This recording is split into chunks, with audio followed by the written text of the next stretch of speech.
자, 이번 시간은 불가분 채권 관계인데요.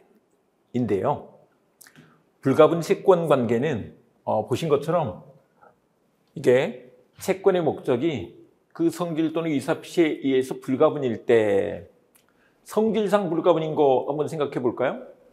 주택 매매를 했다고 보자고요. 아니면 자동차 매매를 했어. 아니면 황소 한 마리를 매매를 했어. 이것들은 그런데 주택, 여러 사람이 함께 사거나 팔거나 자동차, 또 황소, 이것들은 나눌 수 있는 게 아니잖아요. 이게 불가분 채권 관계가 된다. 근데 이제 불가분 채권, 요거는 채권자가 여러 사람이란 거죠. 그랬을 때 채권자가 여러 사람일 때 이때 각 채권자는 모든 채권자를 위하여 이행을 청구할 수 있고, 주택을 내 몫만큼만 주세요라고 할 수가 없잖아요. 다 달라고 해야지. 자동차 그런 거죠. 그리고 채무자는 모든 채권자를 위하여 각 채권자에게 이행할 수 있다라고 한다. 이행할 수 있다. 여기서 중요한 게 각 채권자가 이행 청구를 할 수 있고 채무자가 각 채권자에게 이행을 할 수가 있어. 요게 절대적 효력이 있게 돼요. 나머지는 다 상대적 효력 이렇게 될 건데 그건 좀 이따 보도록 하자고요. 그 다음에 가분채권, 가분채무의 변경이 남아있는데 요거는 채권의 목적이 나눌 수 있을 때 그때 가분채권 또는 가분채무로 변경됐어. 그러면 각 채권자는 자기 분만의 이행을 청구할 권리가 있고 각 채무자는 자기 부담 부분을 이행할 의무가 있다. 그래서 이렇게 되면 분할 채권 관계로 바뀌어 이 말인 거예요. 분할 채권 관계로 변경된다 이 말이죠. 410조 보시면 1인의 채권자의 생긴 사항의 효력이 남아있는데 전조의 규정에 의하여 모든 채권자에게 효력이 있는 사항을 제외하고는 불가분 채권자 중 1인의 행위나 1인에 관한 사항은 다른 채권자에게 효력이 없다. 이게 효력이 없다. 원칙적으로 상대적 효력이다. 이런 뜻이에요. 그런데 모든 채권자에게 효력이 있는 사항이 이행 청구와 이행이었던 거죠. 위에서 봤던 거 이행 청구, 이행 요게 절대적 효력이다. 그런데 이행 청구가 나오면 항상 요게 세트예요. 이행 청구에 따른 시효 중단 그리고 이행 지체. 시효 중단 사유로 청구 압승이 있다. 이행 청구를 하게 되면 시효가 중단이 돼. 권리 행사를 했기 때문에. 그 다음에 기한 없는 채무에서는 이행 청구가 있을 때 이행 지체가 되는 거죠. 그 다음에 이제 이행은 행위 측면에서 보는 건데 이게 채권이 소멸하는 측면에서는 변제라고 한다. 변제. 근데 그 변제에서 변제의 제공, 채권자 지체. 변제 제공을 했는데 안 받으면 채권자 지체가 되죠. 이런 것들이 다 세트로 절대적 효력이 있다라고 한다. 근데 요 세트를 꼭 기억을 해 주셔야 된다. 항상 이행 청구가 있으면 시효 중단, 이행 지체. 이행과 관련해서는 변제의 제공, 채권자 지체. 네, 이렇게 봐주시고 갑니다. 여기서 절대적 효력, 상대적 효력을 같이 좀 정리를 해보시는데 이제 요겁니다. 뭐냐 그러면 예를 들면 우리 이제 갑을병이 채권자인데 정채무, 불가분 채무가 있다. 불가분 채권을 갖고 있다. 이렇게 한번 생각을 해보자고요. 불가분 채권, 주택 매매를 해서 주택 매수인이라고 봐보자고요. 주택은 나눌 수 있는 게 아니니까. 그런데 각자가 이행 청구할 수 있는 거죠. 각자가 이행 청구할 수 있다. 네, 이렇게 되는 거죠. 그리고 채무자는 각 채권자한테 이행할 수 있는 거죠. 거기서 절대적 효력이 있다는 것은 이 이행 청구를 예를 들면 갑이 했을 때 갑이 이행 청구를 한 거예요. 갑이 이행 청구를 했을 때 을병도 이행 청구한 것이다 이런 뜻이에요. 그게 절대적 효력이다. 근데 그 이행 청구뿐만 아니라 이게 소멸시효 중단 그리고 이행지체 이게 세트로 절대적 효력이 있다 이런 뜻이고 그 다음에 정이 이행을 했는데 이행은 또 말을 바꾸면 변제가 되고 변제의 제공 변제 제공을 했는데 안 받으면 채권자 지체 요게 이제 이런 거죠. 정이 이행을 했는데 예를 들면 갑한테 이행을 했어요. 그러면 이제 그게 변제가 되겠죠. 그게 갑한테 줬지만 을병한테 준 거나 마찬가지다 이런 얘기고 또 변제 제공을 했어요. 그러면 변제 제공에 따른 효과가 생기게 되는데 변제 제공은 이제 배달 갔다 이런 뜻이에요. 배달 갔는데 그 효과가 갑한테 갔을 때 을병한테 간 거나 마찬가지다. 근데 줬는데 또 안 받으면 채권자 지체가 되죠. 이것도 마찬가지로 그렇다. 이런 얘기인 것이다. 네, 이렇게 봐주시고 갑니다. 이게 절대적 효력이다. 그런데 우리 이제 효력이 절대적 효력과 상대적 효력이 있어요. 근데 절대적 효력과 상대적 효력이 있는데 기본적으로 이게 상대적 효력이 원칙인데 요거는 절대적 효력이야 이거예요. 이런 개념이에요. 근데 이걸 상대적 효력을 다 외울 필요가 없죠. 시험과 관련해서는 절대적 효력을 잘 외우면 된다. 요걸 잘 외워두면 된다. 그런 차원에서 우리가 보셨던 거 한꺼번에 좀 정리를 해놨습니다. 불가분 채권에서는 이게 이행 청구와 이행이 절대적 효력이라고. 그에 따라서 이행지체 시효중단, 시효중단 이행지체, 또 변제의 제공, 채권자 지체. 채권자 지체가 됐을 때 공탁까지도 할 수 있어요. 이건 좀 이렇게 연결해서 보셔도 된다. 그런데 나머지는 다 뭐다? 상대적 효력이다. 근데 나머지를 다 외우고 있으면 안 되죠. 그래서 절대적 효력이 있는 것을 잘 기억해 두신다. 그 다음에 이제 불가분 채무는 바로 아래에서 볼 건데 요거는 변대공이 그렇다라고 한다. 변대공이 절대적 효력이야. 근데 우리 변제 나오면 마찬가지로 요거 그렇다 그랬죠. 변제의 제공, 채권자 지체. 요게 절대적 효력이 있다. 나머지는 다 상대적 효력이야. 이렇게 해주시면 된다. 그 다음에 연대채무에서는 요게 기본적으로 변대공은 항상 들어가요. 변대공, 변제, 대물, 변제, 공탁은 항상 들어가고 그 외에 이런 것들이 있어요. 이런 게 있는데 이따 보게 됩니다. 요거는 이경상면 혼소체라고 해서 연대채무에서 따로 공부를 할 거예요. 근데 나머지는 다 뭐다? 상대적 효력이다. 그 다음에 부진정 연대채무로 가면 이게 변대공상이에요. 변대공상이 된다. 변대공상이 절대적 효력이다. 나머지는 다 뭐다? 상대적 효력이다. 이렇게 된다. 그 다음에 보증채무 가시면 보증채무에서는 이게 주채무자에게 생긴 사유는 다 절대적 효력이야. 그 말은 주채무자에게 어떤 사유가 생겼어. 그러면 보증인에게 다 효력이 미친다 이 말인 거죠.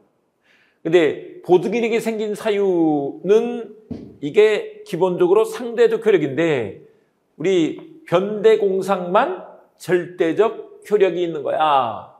그래서 보증인에게 생긴 사유가 이 말은 절대적 효력이 있다 이 말은 주채무자에게도 같은 효과가 생기는 거야. 이런 뜻이다. 아직은 잘 모르시겠으면 요 연대채무, 부진정 연대채무, 보증채무는 이제 이거를 그 파트를 공부하시고 나서 다시 여기 와서 한꺼번에 정리를 해보시면 도움이 돼요. 네, 지금은 그냥 불가분 채권, 불가분 채무 여기까지 좀 보고 가십니다. 불가분 채무이시면 불가분 채무는 이게 급부가 불가분이기 때문에 채무자가 여러 사람인데 전부 다 이행할 수밖에 없잖아요. 전부 급부할 수밖에 없죠. 그래서 연대 채무에 관한 많은 규정들이 여기에 준용이 된다. 이게 연대 채무에 관한 규정들이에요.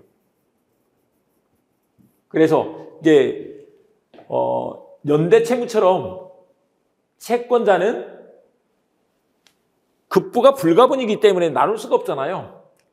한 사람 또는 전원에게 전부나 일부 이행을 청구할 수 있다. 다 달라고 청구할 수도 있고 일부를 달라고 할 수도 있다. 그리고 각 채무자가 여러 명이죠. 이행할 수 있다. 이렇게 말한다. 그리고 이 대외적 효력 중에 절대적 효력이 있는데 그게 변대공이다 하는 거죠. 변대공. 네, 이렇게 알아두시면 되죠. 그리고 이제 대내적 효력으로서 구상권 문제가 생기는데 한 사람이 다 갚았어. 그러면 서로 나눠서 부담해야 될 거 아니에요.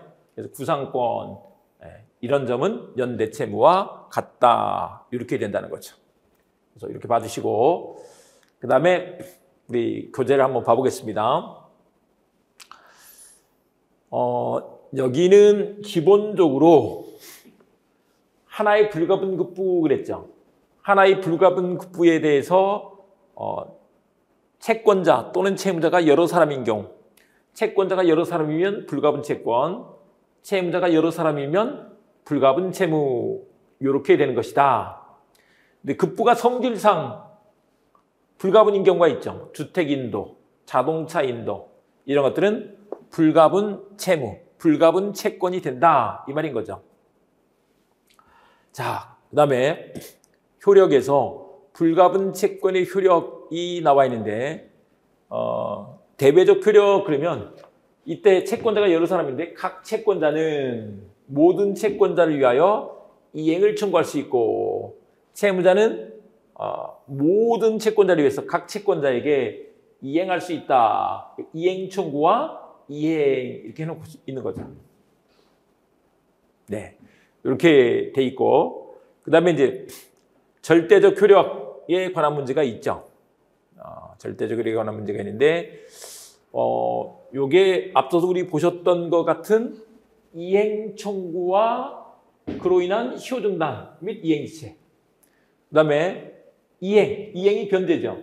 변제에 따른 변제유지공 수령지체의 효과는 이게 절대적 효력이다 이 말인 것입니다. 그런데 그거 말고 다른 사유는 모두 상대적 효력이다. 이 표는 우리 도예식에 다 들어가 있는 내용이고요. 그래서 보시면 되겠고 나머지 대내적 효력에서는 이게 한 사람이 다 받았다 그러면 혼자 먹으면 안 될 거 아니에요. 그래서 분급하여야 한다 이렇게 말합니다. 분급하여야 한다. 그 다음에 불가분 채무의 효력이 나와 있는데 이 얘기는 여기서 정리한 대로 쭉 되죠. 그래서 궁금하신 것들 한번 보시면 되겠고 그런데 여기서 절대적 효력이 있는 게 뭐냐? 변대공이다 이 말입니다. 변대공은 절대적 효력이 있는 것이다. 네, 나머지는 다 상대적 효력이다. 근데 절대적 효력인데 변제 나오면 항상 이게 변제 제공이나 수령지체 이건 항상 세트로 나오는 거니까 그 세트로 나오는 대로 알아두시면 된다. 네, 됐습니다.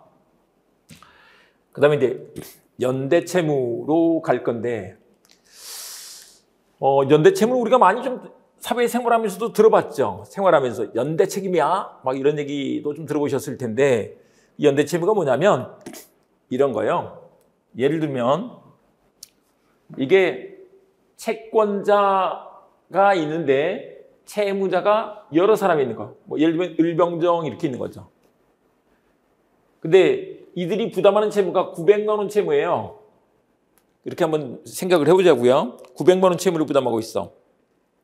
근데 이게 급부가 금전 채무 같으면 가분이잖아요, 지금?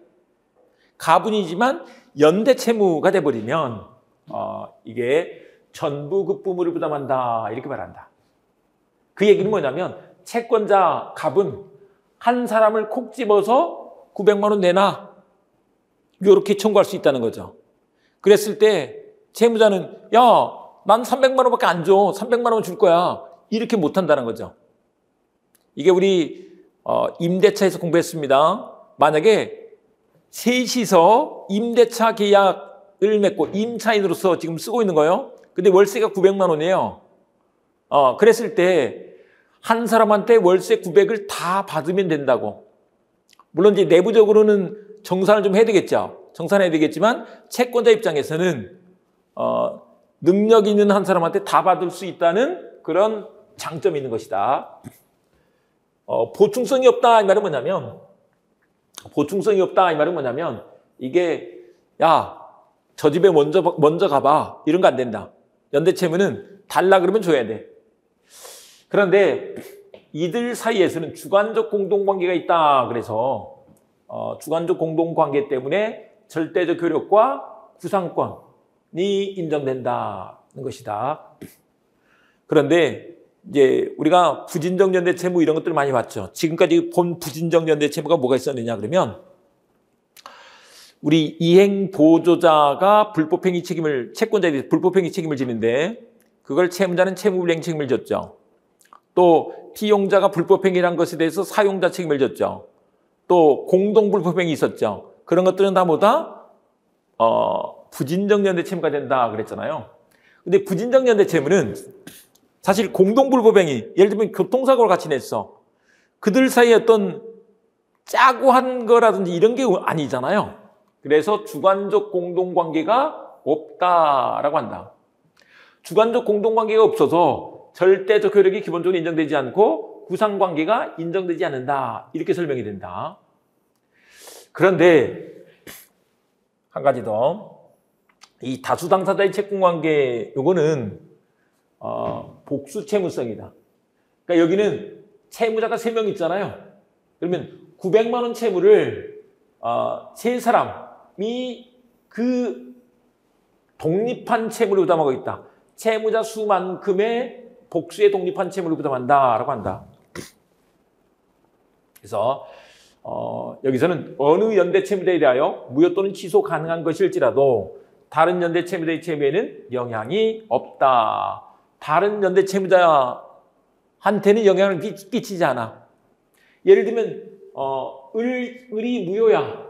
그렇더라도 병정은 유효다 이 말인 거죠. 그리고 각 채무는 그 모습을 달리할 수 있으며 채무자의 이를 위하여 보증채무를 성립시킬 수 있다. 정을 위해서만 정 다시 보증인을 세울 수도 있는 거야. 이게 복수채무성의 특징이다. 네, 이렇게 봐두시고 여기서 이제 이걸 봐두시고 보시면 수인의 채무자가 여러 명이죠. 근데 연대채무는 각자 전부 급부할 의무가 있는 거죠. 전부 이행할 의무가 있는 것을 연대채무라고 한다. 그래서 채무자 1인의 이행으로 다른 채무자도 그 의무를 면하게 되는 때 그 채무는 연대채무로 한다. 요거를 전부 급부무다 이렇게 말한 거예요. 그리고 415조 요거는 어느 연대채무자에 대한 법률적인 무효나 취소의 원인은 다른 연대채무자의 채무에 영향을 미치지 아니한다. 다른 연대채무자의 채무에 영향을 미치는 게 아니야. 아무 상관없어. 이렇게 말한다. 자, 이렇게 두시고 갑니다. 그 다음에 연대채무의 대외적 효력이 나와 있는데 이제 연대채무에서는 요게 먼저 채권자는 어느 연대채무자에 대하여 또는 동시나 순차로 모든 연대채무자에 대하여 그러니까 한 사람한테 우리 갑이 채권자, 을병정이 채무자인데 이때는 을한테만 청구할 수도 있고 을병정 모두에게 동시나 순차로 청구할 수 있다. 이행을 청구할 수 있다. 이행 청구할 수 있어. 그때 전부 다 달라고 할 수도 있고 일부만 달라고 할 수도 있다. 이 말인 거죠. 그건 이제 채권자 선택이에요. 채권자 선택이다. 그 다음에 연대 채무자 1인에 관하여 생긴 사유의 효력이 나와 있는데 여기에는 우리 이제 절대적 효력, 그래서 변대공이 있는 거죠. 변제, 대물변제, 공타, 변대공이 있다. 그런데 여기서 이게 있다. 이경상면 혼소체. 요게 절대적 효력이다. 근데 우리 이행 청구가 나오면 항상 소멸시효 중단, 이행 지체가 같이 간다 그랬죠. 그래서 같이 간다. 절대적 효력. 그리고 한 가지 더. 면혼소는 부담 부분형 절대적 효력 사유라고 해놨는데 이게 뭔 말인지는 면혼소, 이걸 따로 볼 건데 이게 뭔 말인지는 밑에서 봐보자고요. 그리고 이제 나머지는 상대적 효력인 거죠. 근데 여기서 이게 시험 문제로 자주 또 나오는데 변대공과 이경상면 혼소체 이걸 딱 외워놓고 나머지는 그냥 가는 거예요. 아니야 이건 상대적 효력이야 이렇게 하면 되지. 야 이건 상대적 효력이야 이렇게 외우는 게 아니라고. 절대적 효력이 있는 사유들을 봐보면 이제 하나씩 공부를 해보겠습니다. 변대공입니다. 변제, 대물변제, 공타, 변대공 이렇게 외우시고 그 다음에 이제 이행의 청구인데 이행의 청구뿐만 아니라 뭐라고요? 소멸시효 중단 이행체도 절대적 효력이야. 근데 이게 뭐냐면 어느 연대 채무자에 대한 이행 청구는 다른 연대 채무자에게도 효력이 있다. 이 말은 갑이 예를 들면 을한테만 청구를 했어요. 그렇지만 병정한테도 같이 청구한 거랑 마찬가지다 이 말인 거죠. 이행 청구를 을한테만 했어도 다른 연대 채무자한테도 이행 청구한 거랑 마찬가지라고. 갑이 을에게 이행 청구를 하면 소멸시효가 중단되는데 그게 병정한테도 마찬가지다. 이게 기한 없는 채무일 때 기한 없는 채무는 이제 이행 청구가 있으면 이행치가 되는데 이행 청구를 했는데 안 주면 이행치가 되는 거잖아요. 그런데 을한테 청구를 했는데 안 줬어. 이행치가 된단 말이에요. 병정도 마찬가지로 이행지치가 된다. 이런 뜻이다. 그 다음에 경계. 경계는 어느 연대 채무자와 채권자 간의 채무의 경계가 있는 때는 채권은 모든 연대 채무자의 이익을 위하여 소멸한다라고 했죠. 경계는 잠깐 한번 보시면 이런 건데 갑, 그 다음에 을병정 이들이 900만 원의 연대 채무를 부담하고 있어. 900만 원의 지금 연대 채무를 부담하고 있단 말이에요. 그런데 여기서 예를 들면 갑하고 을이 이 X 대신에 Y 채무로 바꾸는 계약을 하는 거예요. 이런 걸 경계 이렇게 되죠. 그러면 이제 경계가 되면 이렇게 됩니다. Y 채무만 남고 X 채무는 소멸하는 것으로 된단 말이에요. 그런데 그게 그러면 을한테 X 채무는 소멸했죠. Y 채무가 남는 거고. 근데 그게 누구한테도 마찬가지야? 병정한테도 마찬가지야. 이게 절대적 효력이라고. 그러니까 병정은 이제 X 채무 없어져 버렸잖아요. 끝난 거지. 근데 이제 Y 채무는 을만 부담하는 거지. 이렇게 되는 거죠. 다만 이제 이런 게 있을 것입니다. 여기서는 얘기 안 했지만 병정은 을 때문에 채무를 면했잖아요. 그러면 이제 여기서 을이 병한테, 보청한테 구상권을 행사할 수 있을 거예요. 내가 너희들 빚을 면하게 해줬으니까 돈 내놔. 이렇게 할 수 있게 된다. 이 말인 거죠. 네, 이런 구조가 된다. 자, 그 다음에 상계. 어느 연대 채무자가 채권자에 대하여 채권이 있는 경우에 그 채무자가 상계한 때에는 모든 연대 채무자의 이익을 위하여 소멸한다. 그런데 이 항에서 상계할 채권이 있는 연대 채무자가 상계하지 아니한 때에는 그 채무자의 부담 부분에 한하여 다른 연대 채무자가 상계할 수 있다라고 이렇게 해놨죠. 여기 뭐냐면 다시 보세요.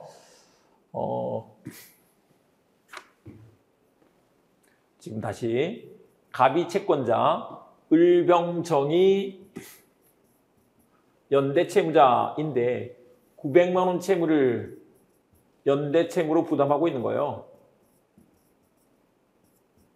그런데 을이 만약에 갑한테 반대로 500만 원 채권을 갖고 있어. 이런 경우를 한번 생각해 보자고요.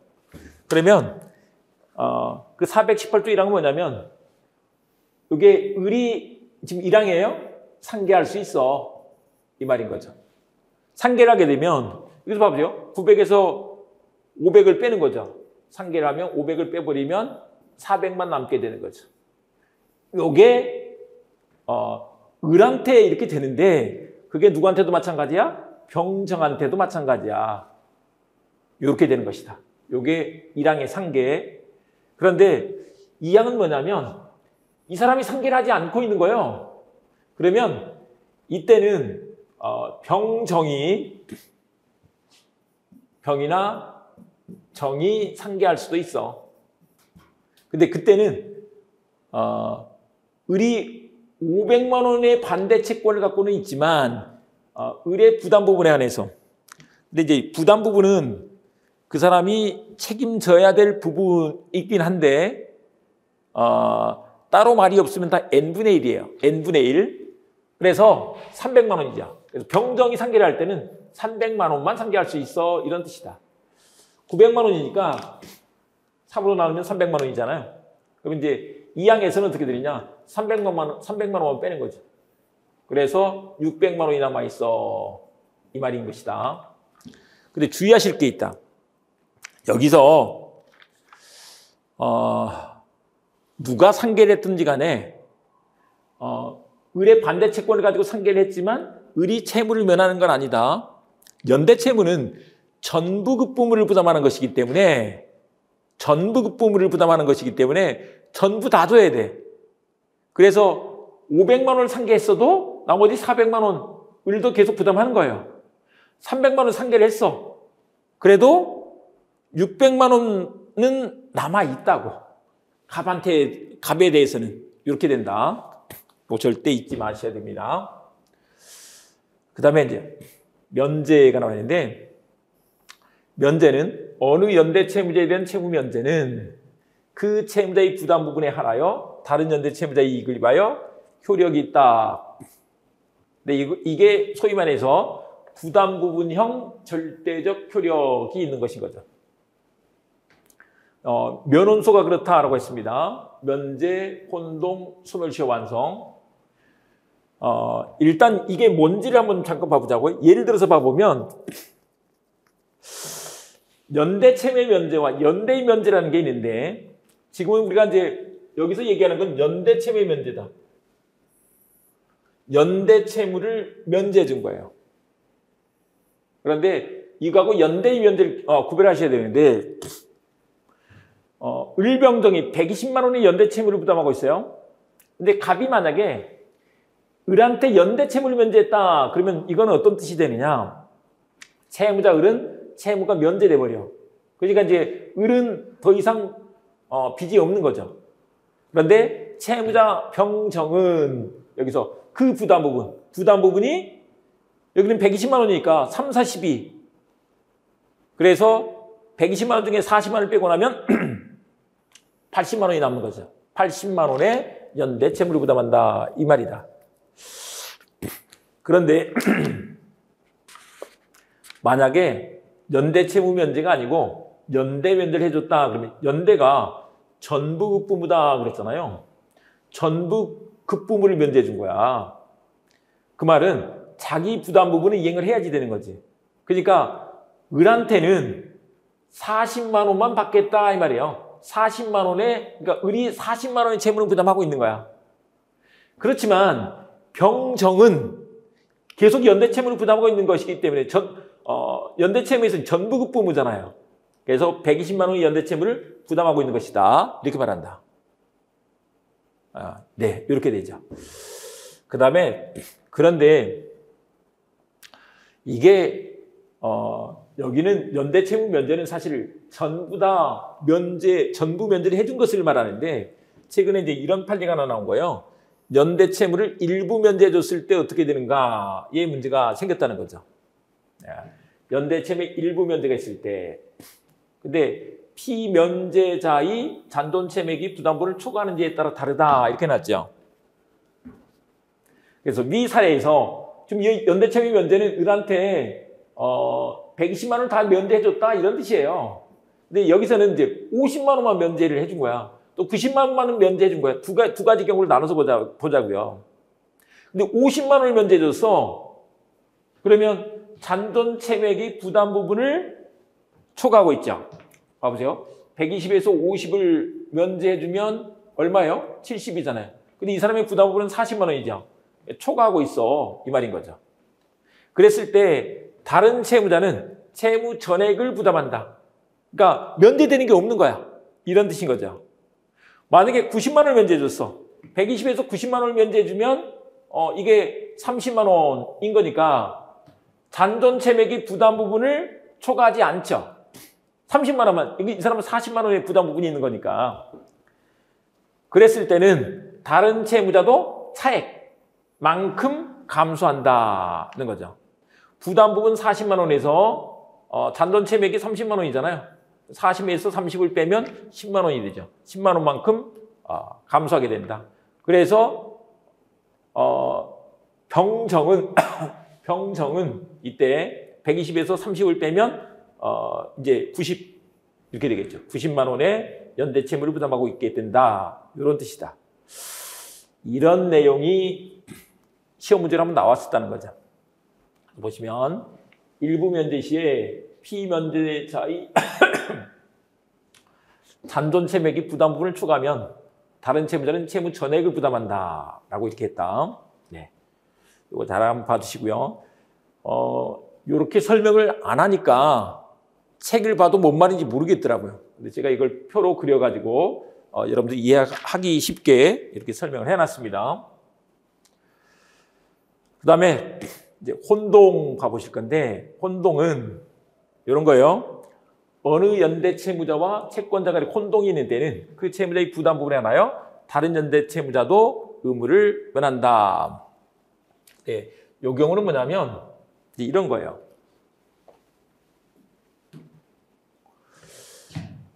갑, 채권자, 을병정,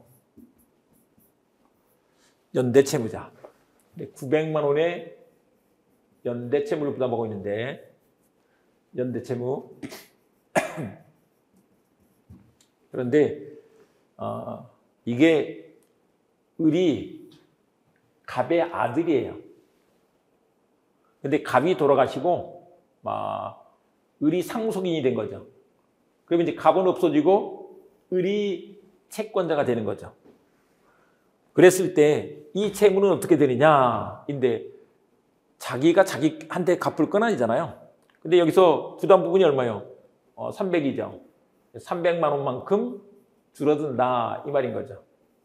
600만 원.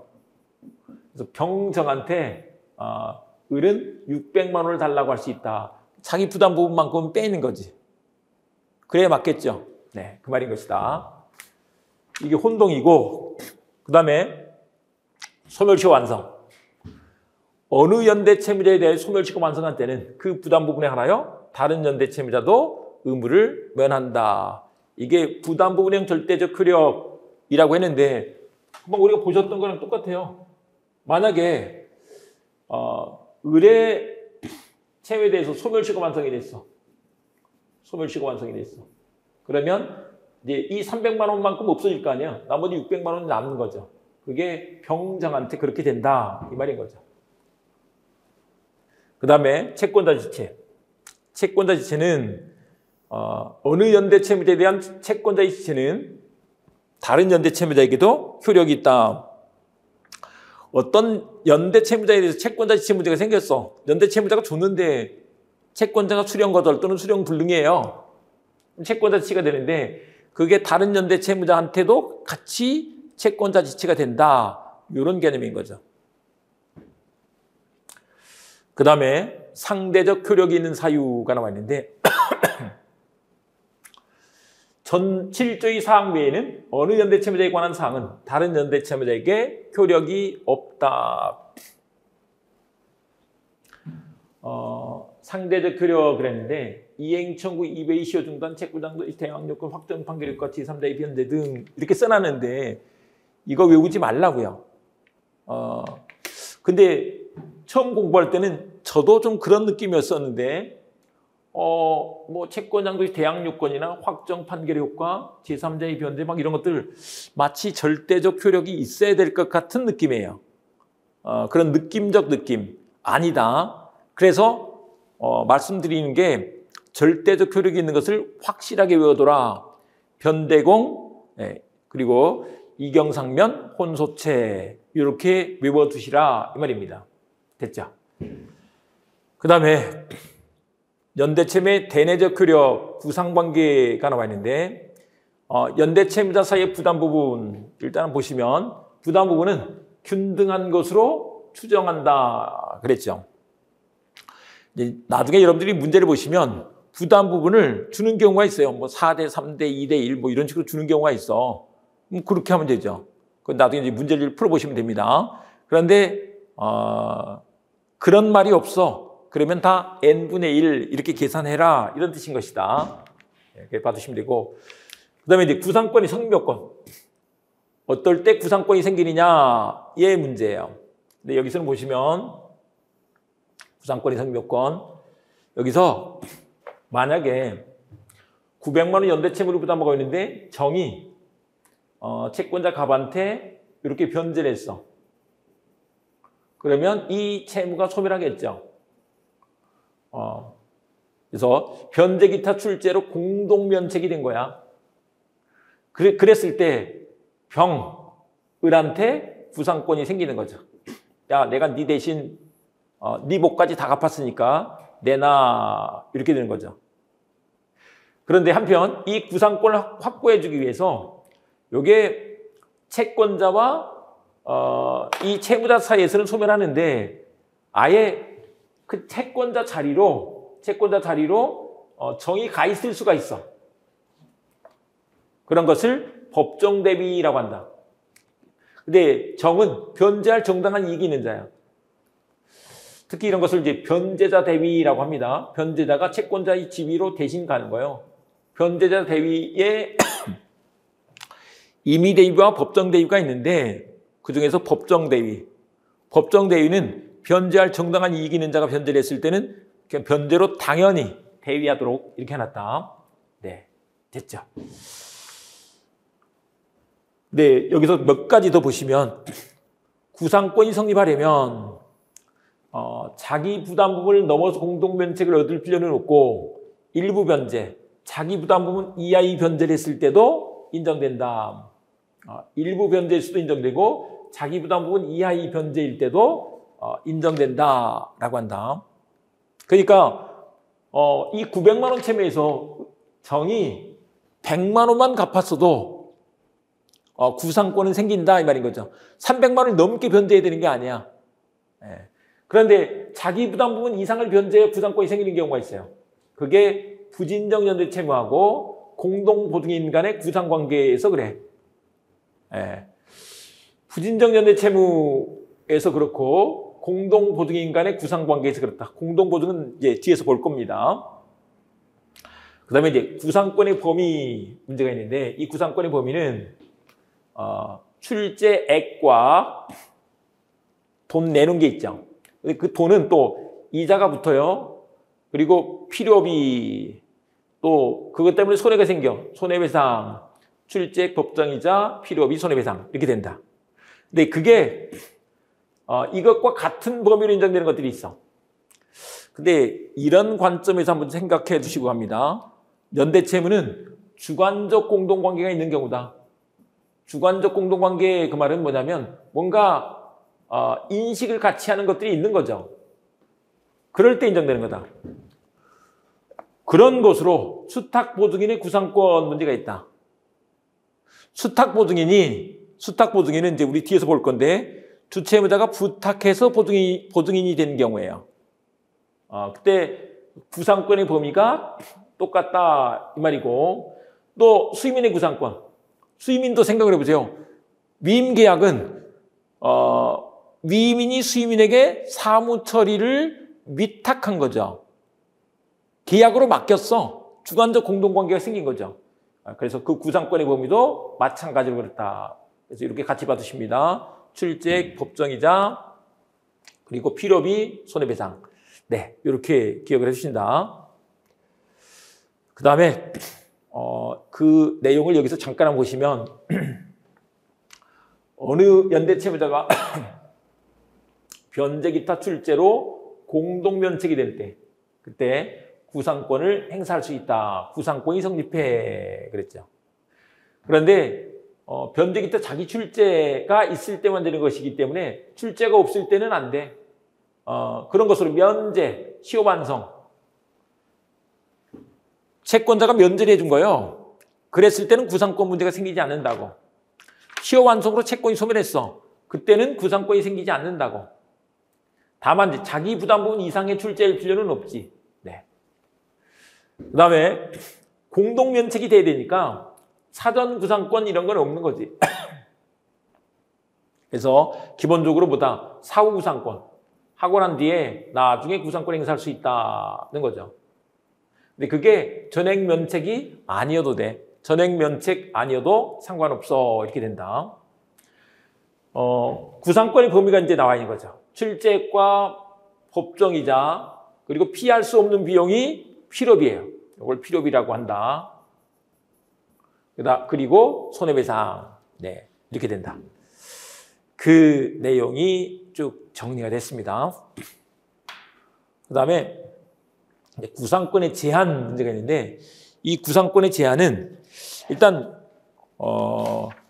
구상권 행사하려면 이게 사전과 사후 두 번의 통지를 해야 돼. 보시면 사전과 사후 두 번의 통지가 있었어야 돼. 예. 두 번의 통지를 해야 돼. 사전 및 사후 그랬으니까 변제하기 전에 사전에 한번 통지하고 또 변제한 후 사후에 또 한번 통지해야 돼. 근데 만약에 그걸 게을리했어. 그러면 구상권이 제한된다는 것이다. 네. 이런 문제가 있죠. 한 채무자가 사후 통지하지 않고 또 다른 채무자가 사전에 통지 없이 변제를 했어. 그랬을 때는 제1의 출쟁이만 유하다. 이렇게 또 해석을 해갑니다. 그 얘기인데 그거를 한번 봐보시면 구상권의 제한에서 어느 연대채무자가 다른 연대채무자에게 통지하지 않냐고. 이건 사전 통지, 사전 통지를 해야 되는데 사전 통지하지 않고 변제기타 출제를 했다. 그러면 그 다른 연대채무자가 채권자에게 대항할 수 있는 사유가 있었을 때 그때는 그 부담 부분에 하나요 이 사유로 면책행위라는 연대채무자에게 대항할 수 있고, 그 말은 다른 연대채무자가 나 반대 채권 갖고 있는 거 있는데 나한테 말하고 했어야지 이렇게 할 수 있다 이 말인 거죠. 그 대항 사유가 상계인 때는 상계로 소멸할 채권은 그 연대채무자에게 이전된다라고 한다. 이 통지는 대항 요건, 구상권이 제한되는 것이지 구상권이 성립 요건은 아니다. 그 다음에 어느 연대채무자가 변제기타 자기 출제로 공동면책되었음을 다른 연대채무자에게 통지하지 않냐고. 이 말은 이제 사후통지죠. 변제기타 출제로 공동면책됐어. 내가 빚 대신 갚았어. 그러면 사후통지를 해야 돼. 그런데 다른 연대채무자가 선의로 채권자에게 변제기타 유상의 면책행위를 한 때는 그 연대채무자는 자기의 면책행위 이유를 주장할 수 있다.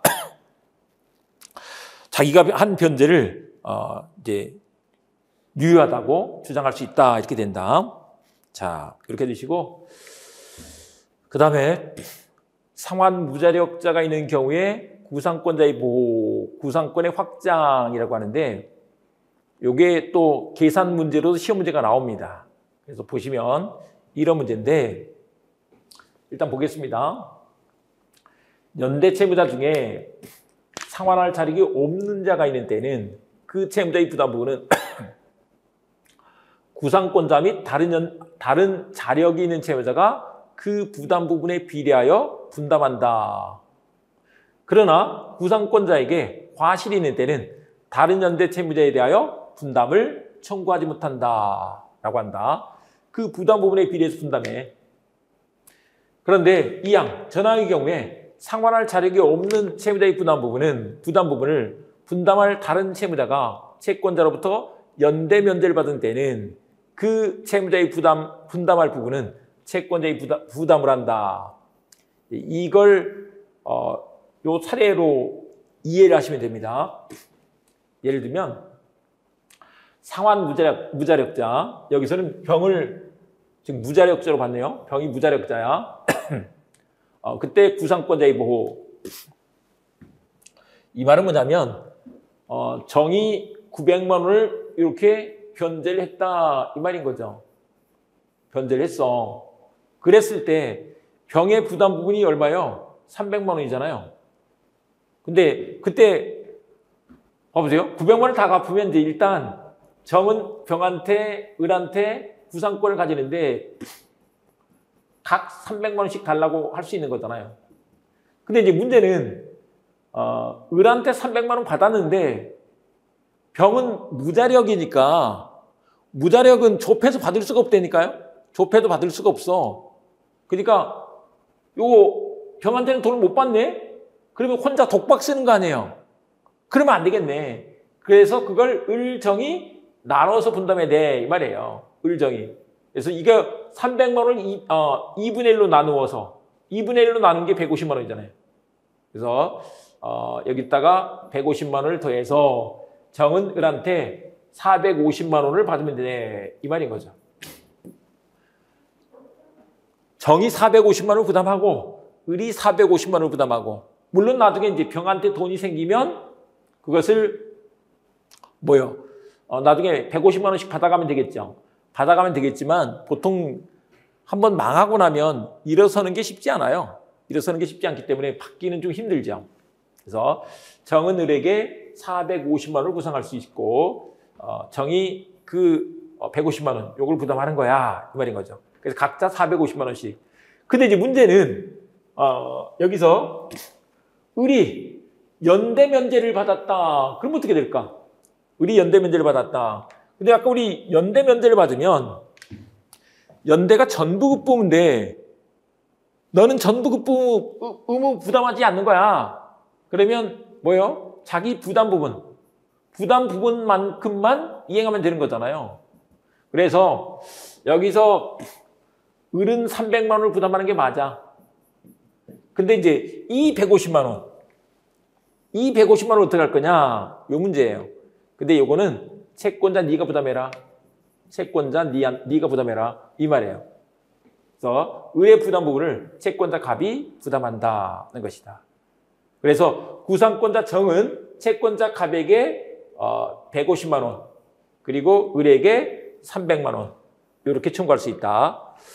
네, 연대 면제의 경우에 있어서는 이렇게 처리한다는 것이죠. 이런 계산 문제도 시험 문제로 나온다는 거죠. 그래서 좀 알아두셔야 됩니다.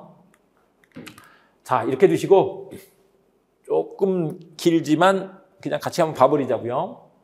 연대채무에서 413조 채무 전부를 전부급부무다라고 했습니다.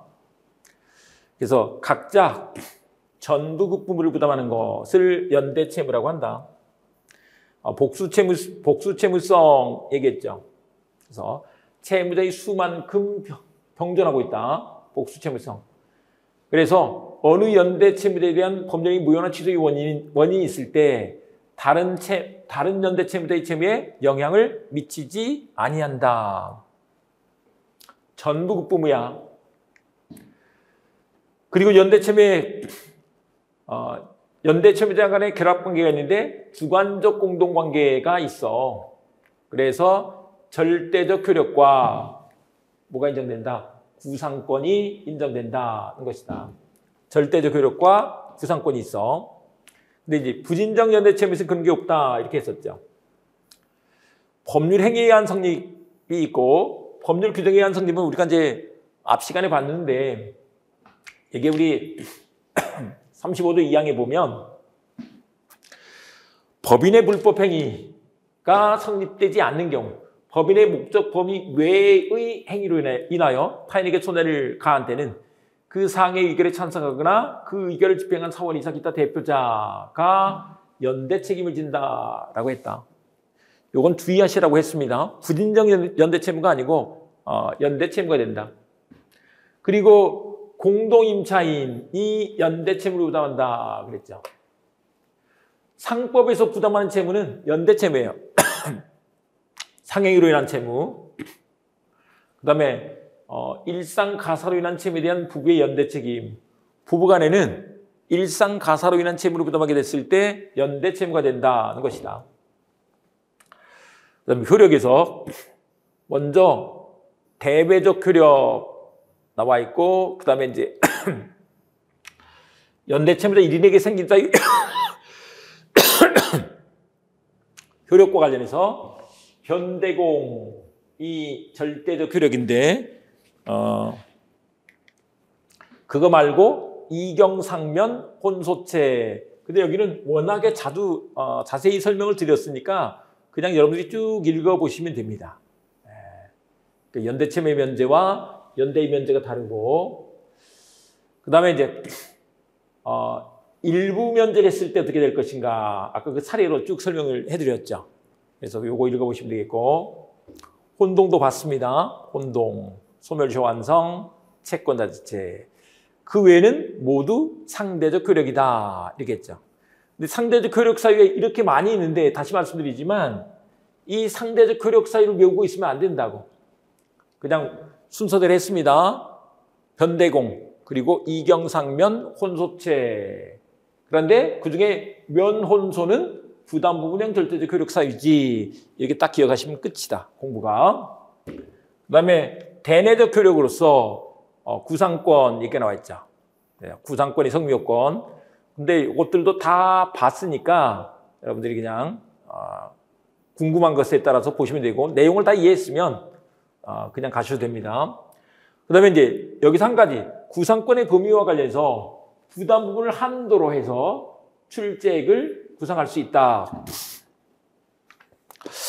요거는 뭐냐면, 봐보세요. 900만 원 채무를 부담하는데, 만약에 경계를 했어. 근데 Y 채무가 600만 원만 주기로 했단 말이에요. 값이 600만 원밖에 안 돼. 그러면 경계할 때 600만 원만 들어간 거잖아요. 600만 원 가지고 900만 원 채무를 없앴잖아요. 그러면 구상권은 어느 범위에서? 600만 원 범위 내에서. 세 사람이야. 200만 원씩 부담하는 거지.